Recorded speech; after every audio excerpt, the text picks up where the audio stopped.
নারী সমাজকে পিছিয়ে রাখা যাবে না, নারী সমাজকে দমিয়ে রাখা যাবে না। প্রতিটি ইউনিভার্সিটিতে এখন স্টেডিয়াম হবে, প্রতিটি স্কুলের সামনে একটা করে মাঠ হবে।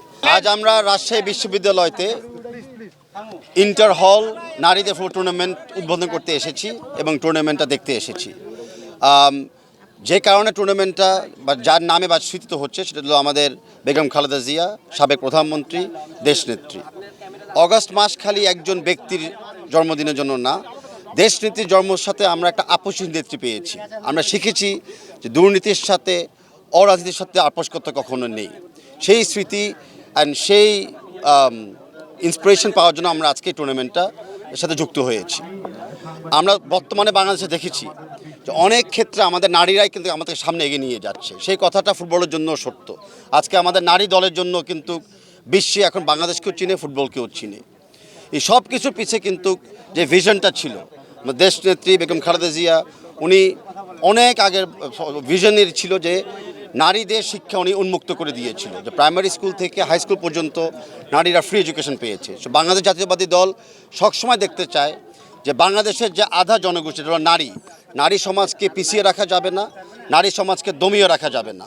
সেটাই হলো আমাদের বাংলাদেশ জাতীয়তাবাদী দলের ভিশন এবং স্পিরিট। সেই ভিশন এবং স্পিরিটকে কেন্দ্র করে আমরা আজকে ফুটবল ম্যাচ উদ্বোধন করতে আসতেছি। আমরা বিশ্বাস করি রাজশাহী ইউনিভার্সিটি থেকে আগামীতে আরও ভালো খ্যাতিমান খেলোয়াড় তৈরি হবে, বিশেষ করে নারীরা। আমরা বিশ্বাস করি ইন্সপিরেশনের সাথে রাজশাহী জেলার থেকেও অনেক ভালো ভালো আগামীতে আমরা তারকা এবং খেলোয়াড়দেরকে আমরা পাবো। ডায়ালগ সুবাসিত টয়লেট ক্লিনার, যার পাওয়ার প্লাস ফর্মুলা টয়লেটের কোনায় কোনায় পৌঁছে 99.99% জীবন ধ্বংস করে। রিমার্ক।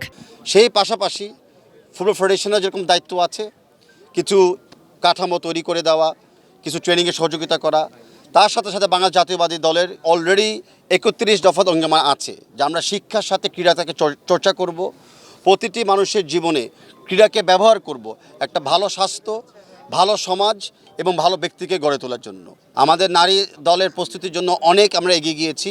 এর পাশাপাশি আপনারা জানেন ইতিমুহূর্তে আমাদের অনূর্ধ্ব 20 দলও কিন্তু কোয়ালিফাই করেছে। আর আমরা ওয়েট করতেছি আগামীতে অনূর্ধ্ব 17 দল কোয়ালিফাই করে কিনা দেখার জন্য। তো আমাদের মিশন অস্ট্রেলিয়া যেটা আমরা ঘোষণা দিয়েছি সেটার জন্য আমাদের ক্যালেন্ডারটা তৈরি হয়ে গিয়েছে। আমরা কিছু লজিস্টিক ফাইন্যান্স করার পরে ঘোষণা দিয়ে দিব ডিটেলসগুলোকে। ফুটবল একটা বৃহত্তর একটা ফ্যামিলি, এখানে অনেক খেলা ইতিমুহূর্তে আপনারা জানেন আমরা চলমান করে দিয়েছি, যেটা আগের রেকর্ড ভঙ্গ করেছে। আজকে যেই ফুটবল খেলার জন্য আমরা এসেছি, আমরা সেটার উপর ফোকাস রাখতে চাই, যেটা হলো আমাদের রাজশাহী বিশ্ববিদ্যালয় হলে নারীরা এবং নারীদের পিছনে যারা উদ্যোক্তারা আছে, আমাদের ছাত্রদল এবং বিশেষ করে আমাদের টেকনিক্যাল স্টাফ লাইক রেফারিজ এবং কোচদেরকে আমি ধন্যবাদ জানাচ্ছি সবাইকে। আমি আশা করি আমরা খেলাটাকে এখন উপভোগ করতে পারবো।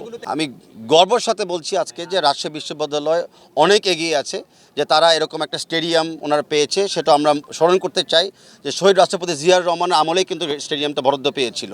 এরকম বাংলাদেশ জাতীয়বাদী দল বিশ্বাস করে যে আমাদের শিক্ষার জায়গাকে আর চর্চা করার জন্য প্রতিটি ইউনিভার্সিটিতে এখন স্টেডিয়াম হবে, প্রতিটি স্কুলের সামনে একটা করে মাঠ হবে।